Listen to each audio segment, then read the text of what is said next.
The morning sun cast long shadows across the cobblestone courtyard as Sarah Mitchell adjusted her camera strap for the third time. She had traveled halfway around the world to capture the changing of the guard ceremony at Buckingham Palace, and her excitement was barely contained. At 28, she worked as a freelance photographer for travel magazines, but this assignment felt different. This was her chance to document one of Britain's most sacred traditions. The crowd had already begun to gather, tourists from every corner of the globe jostling for the best viewing spots. Sarah found herself pressed against the ornate iron gates, her professional camera drawing curious glances from fellow spectators. She had arrived 2 hours early, determined to secure the perfect angle for her shots. As she waited, Sarah noticed the meticulous precision with which everything was being prepared. Palace staff moved with practiced efficiency, checking barriers and ensuring security protocols were followed. The atmosphere was charged with anticipation, and she could feel her own pulse quickening as the ceremony time approached. The guards began their approach, their red tunics brilliant against the gray stone of the palace walls. Their bearskin hats stood tall and proud, and their movements were synchronized like a perfectly choreographed dance. Sarah raised her camera, adjusting the lens settings to capture the crisp detail of their uniforms and the serious expressions on their faces.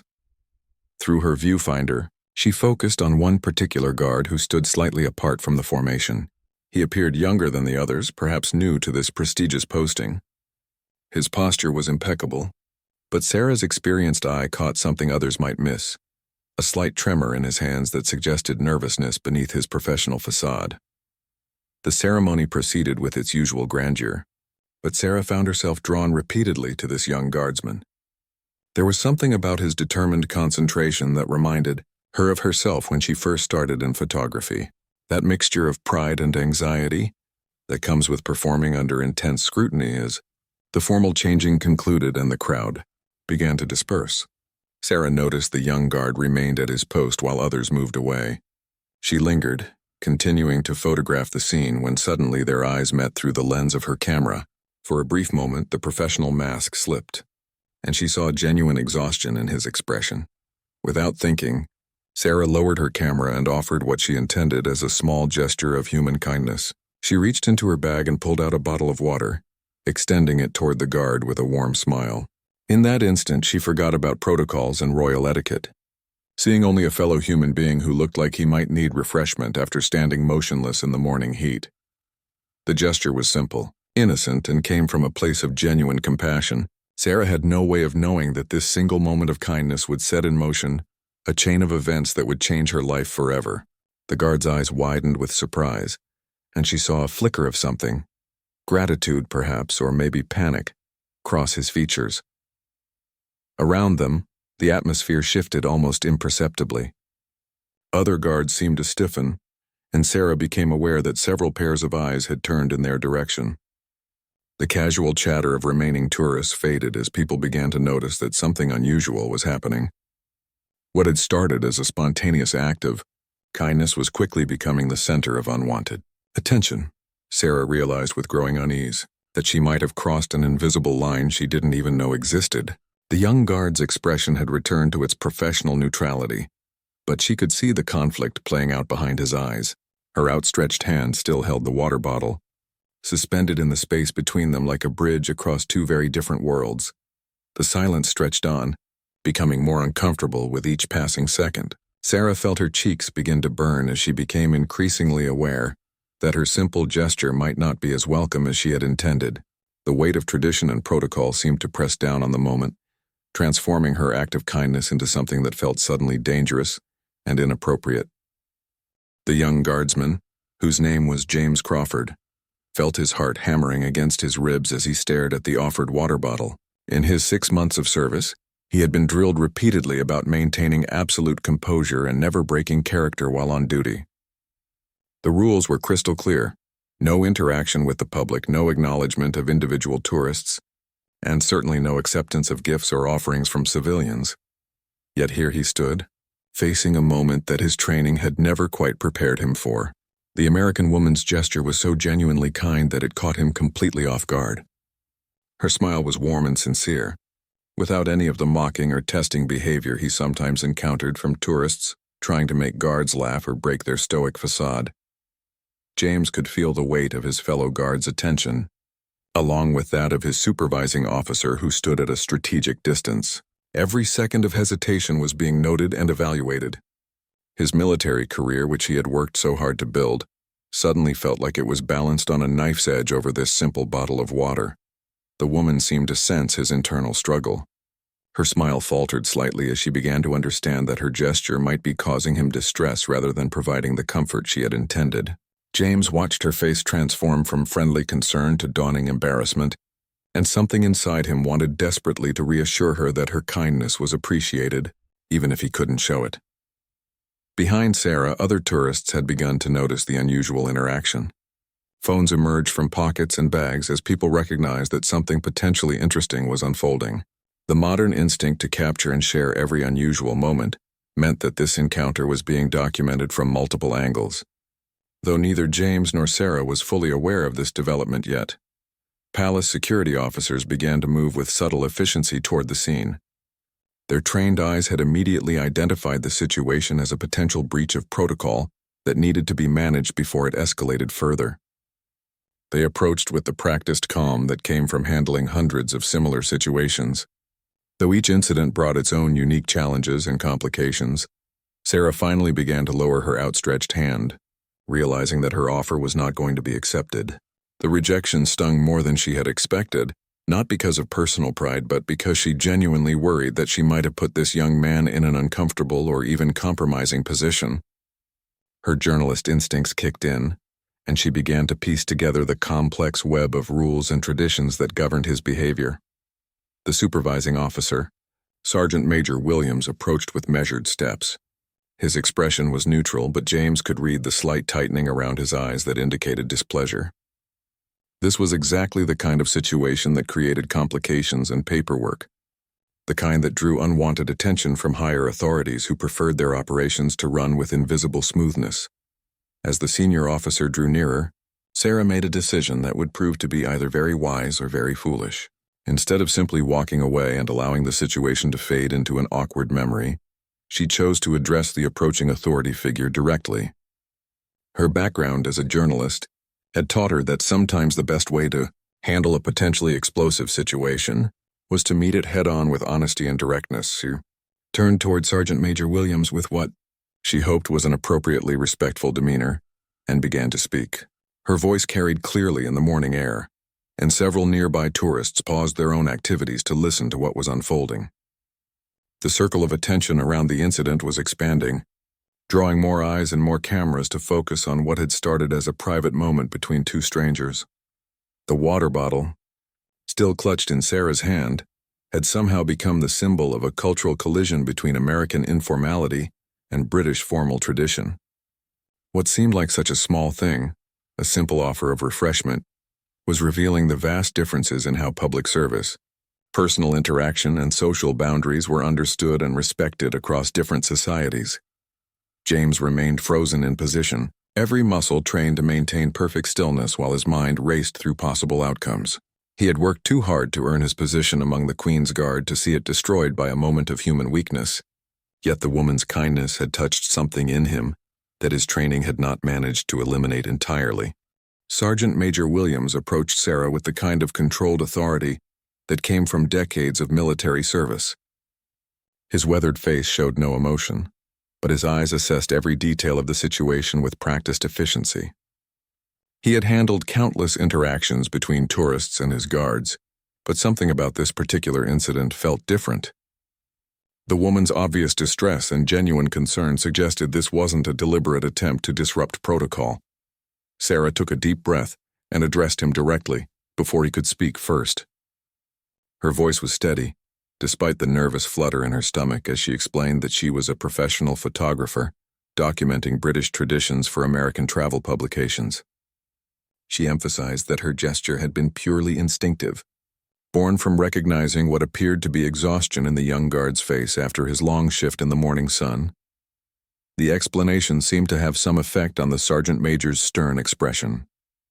He had encountered many tourists who deliberately tried to provoke reactions from his men, treating them like living statues rather than professional soldiers. This woman's obvious respect and genuine remorse suggested a different motivation entirely. However, protocol was protocol, and the situation had already attracted more attention than was comfortable for palace operations. Meanwhile, James continued to stand at perfect attention, but internally, he was fighting a battle between regulation and humanity. The woman's words of explanation revealed that she had been watching him specifically, had noticed his fatigue, and had been moved to offer help.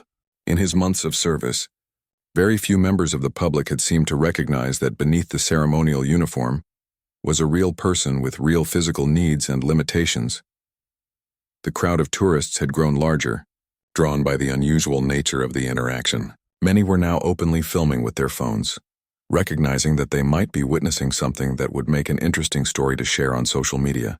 The modern phenomenon of viral content meant that this incident had the potential to reach far beyond the immediate witnesses gathered at the palace gates. Sergeant Major Williams made a quick decision that would prove to have far-reaching consequences. Rather than simply dismissing Sarah with a standard warning about not interfering with palace operations, he chose to engage in a brief educational moment. He explained in measured tones loud enough for nearby tourists to hear the historical significance of the guards' role and the importance of maintaining the dignity and solemnity of their duties. His explanation was both a gentle correction for Sarah and a broader lesson for the assembled crowd about the serious nature of what they were witnessing. The guards were not performers or tourist attractions, he emphasized, but active military personnel carrying out duties that dated back centuries. Their stillness and apparent indifference to their surroundings were not rudeness but professional discipline of the highest order. Sarah listened intently to every word, her photographer's mind already processing how this experience would enrich her eventual article about British royal traditions. She found herself genuinely moved by the sergeant major's articulation of the guard's service and dedication. What had begun as an awkward mistake was transforming into a deeper understanding of the cultural significance she was privileged to witness and document. The water bottle, still held in her hand, had become almost forgotten in the face of this larger conversation about duty, respect, and cultural differences. Sarah realized that her small gesture, while well-intentioned, had inadvertently highlighted her own ignorance of the complex traditions that governed this ancient ceremony. The lesson was humbling but valuable. As the sergeant major concluded his impromptu explanation, he turned his attention back to James, who had maintained his position with admirable composure throughout the entire exchange. A subtle nod from his superior officer indicated that the young guardsman had handled the situation appropriately, by neither acknowledging nor rejecting the tourist's offer. Simply maintaining his professional standards despite the unusual circumstances, the resolution seemed to be moving toward a conclusion that would leave everyone's dignity intact. But then something unexpected happened that would change the trajectory of the entire incident. A young child from the gathered crowd, perhaps 5 or 6 years old, broke away from his parents and ran directly toward James with the innocent boldness that only children possess. The boy stopped directly in front of the guard and, in a voice that carried clearly across the courtyard, announced that he thought the soldier looked very hot and tired, and that the nice lady was only trying to help. The child's simple observation cut through all the complexity of protocol and tradition, reducing the situation to its most basic human elements. His words created a moment of silence that seemed to suspend all the formal rules and expectations that had been governing the interaction. The child's innocent words hung in the air like a challenge to everything that had just been explained about protocol and tradition. His parents rushed forward in embarrassment, apologizing profusely while trying to guide their son back to safety. But the damage, if it could be called that, was already done. The boy had articulated what many adults in the crowd were thinking, but would never dare to voice. James felt something crack inside his carefully maintained professional facade. The child's simple observation about kindness struck him more deeply than all the military training he had received about maintaining emotional distance from the public. For a moment, the weight of his bearskin hat seemed unbearable, and the rigid uniform felt like a prison rather than a symbol of honor and service. Sergeant Major Williams found himself in an unprecedented situation. The child's words had created a moment of genuine human connection that transcended the formal boundaries he was sworn to maintain. The assembled crowd was watching expectantly, and he could sense that his next decision would be scrutinized and remembered by everyone present, possibly even recorded and shared across the internet within hours. Sarah observed the internal struggle playing out on both men's faces and felt a profound sense of responsibility for the chain of events her simple gesture had initiated. The child's intervention had highlighted the artificial nature of the barriers between people, showing how arbitrary some social conventions could seem when viewed through the lens of pure human compassion and common sense. The boy's parents had reached him by now, their faces red with mortification, as they attempted to apologize to the military personnel for their son's behavior. But the child, oblivious to the adult complications he had created, continued to look up at James with open curiosity and concern. His small face showed none of the fear or intimidation that the formal ceremony was partly designed to inspire in observers. In that moment, James made a decision that would define not only his career, but also his understanding of what service truly meant. Very slowly, almost imperceptibly, he shifted his eyes downward to meet the child's gaze. It was the smallest possible acknowledgement, barely noticeable to most observers, but it was a deliberate break from the absolute stillness that his training demanded. The connection between the soldier and the child lasted only a few seconds, but it was witnessed by several people in the crowd, including Sarah, who had been watching the scene unfold with growing fascination. Through her photographer's eye, she recognized the profound significance of that moment of human recognition, passing between the formal representative of an ancient institution and an innocent child who saw only another person in need of kindness. Sergeant Major Williams, despite his years of experience, found himself uncertain about how to respond to what he had just witnessed. The guard's tiny deviation from protocol was technically a violation of his orders, but it had been motivated by the most basic human decency in response to a child's concern. The situation had moved far beyond the realm of simple tourist management into something much more complex and meaningful. The crowd sensed that something significant had occurred, though many weren't entirely sure what they had witnessed. The atmosphere had shifted from the earlier tension to something that felt more like shared understanding. People began to lower their phones, recognizing instinctively that continuing to record might somehow diminish the dignity of what had just transpired between the soldier and the child. Sarah felt tears prick at her eyes as she realized that her initial gesture, while creating complications, had ultimately led to a moment of authentic human connection that was far more beautiful than any photograph she could have taken. The story she would eventually write about this experience would be completely different from what she had originally planned, richer and more meaningful than a simple documentation of changing guard ceremonies.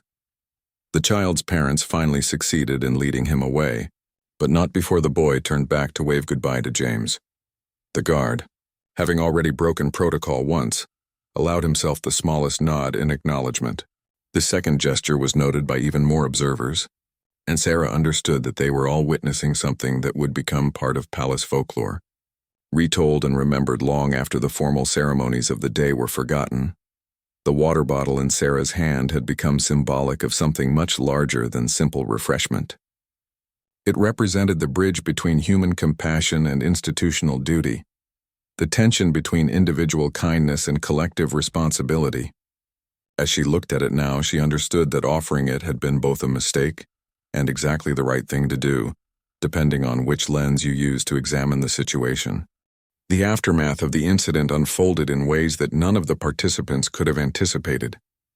As the crowd gradually dispersed, several tourists approached Sarah to share their own observations and feelings about what they had witnessed.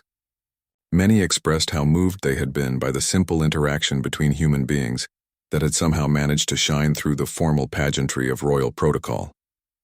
An elderly British gentleman, who had been watching from the beginning, introduced himself as a retired palace employee who had worked in various capacities around the royal household for over 30 years.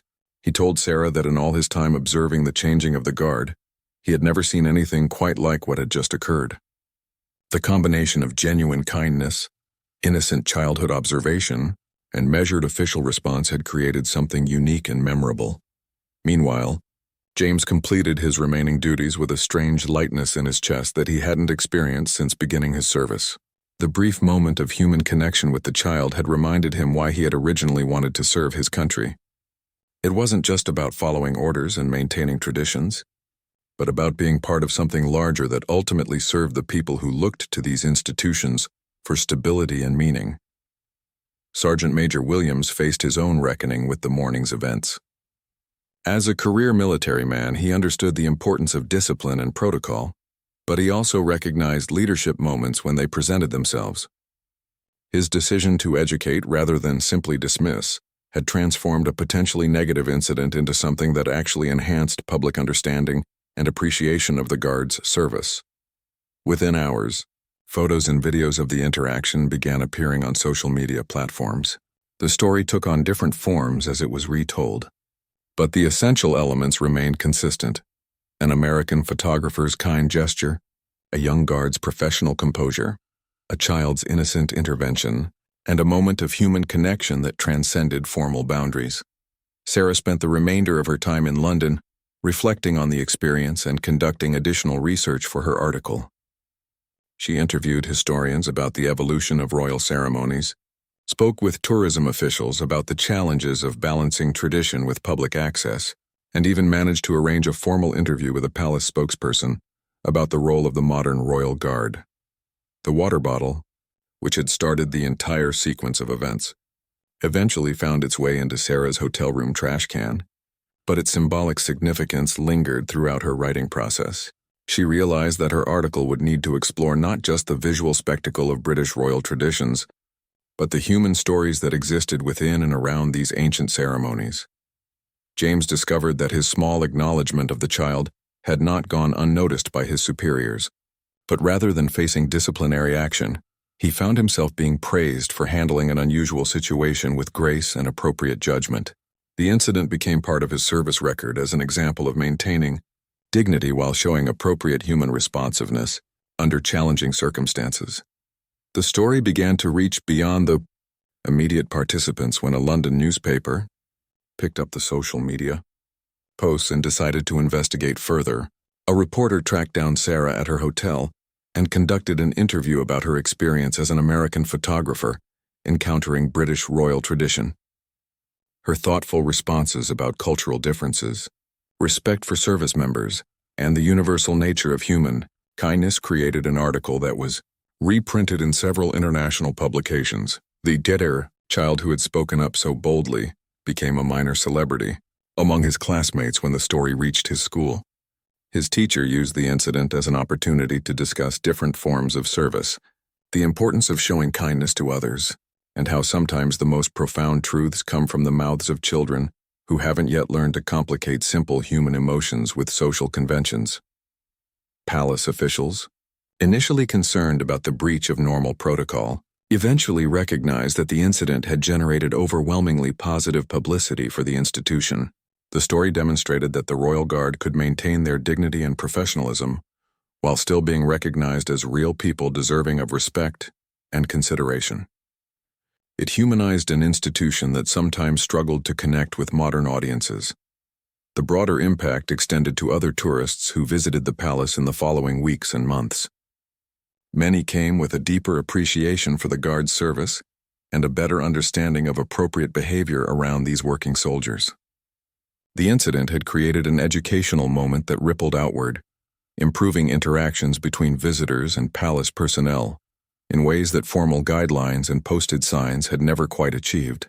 6 months after the incident, the ripple effects were still spreading in unexpected directions. Sarah's article about her encounter at Buckingham Palace had been translated into multiple languages and was being used by cultural exchange programs to illustrate the importance of understanding local customs while maintaining universal human compassion. Universities studying international relations and cultural anthropology began using her piece as a case study in cross-cultural communication. James had been promoted to a training position where he worked with new recruits joining the Royal Guard. His experience with the American photographer and the child had given him unique insights into helping young soldiers prepare for the psychological challenges of public service. He taught them about maintaining professional standards while remaining connected to their humanity, using his own story as an example of how to handle unexpected situations with grace. The child, now a year older, had maintained his interest in soldiers and service members.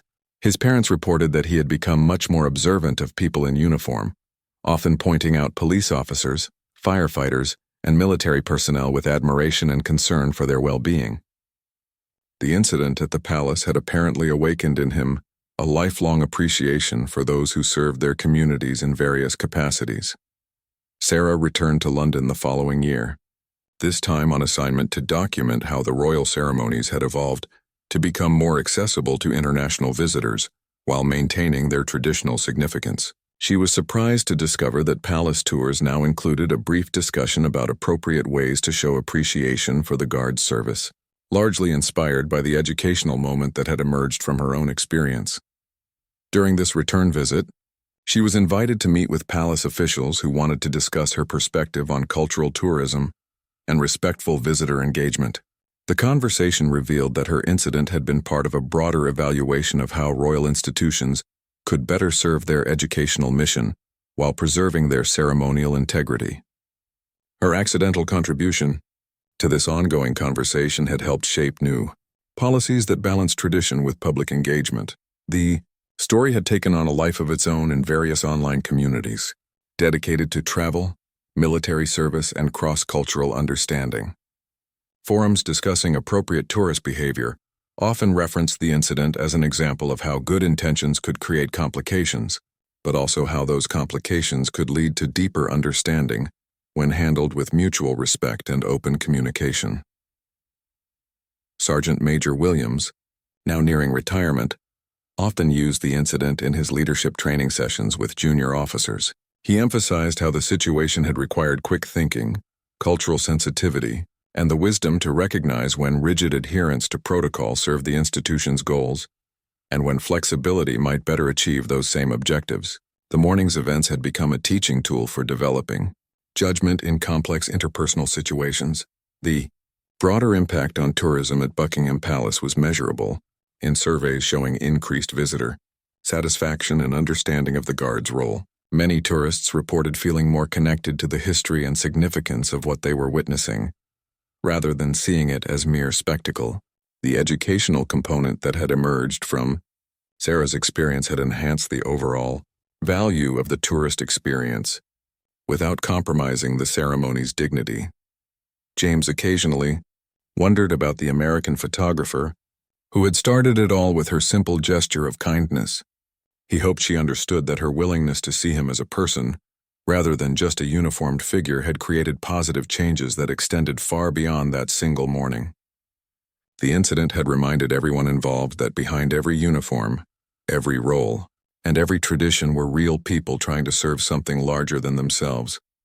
Years later, when Sarah's daughter asked her about the most important lesson from her travels, she would tell the story of the water bottle and the Guard. The lesson wasn't about following rules or avoiding cultural mistakes, but about maintaining compassion and human connection, even when navigating complex social situations. Sometimes, she would explain, the most significant moments come from the smallest gestures, and the best outcomes emerge when people choose understanding over judgment.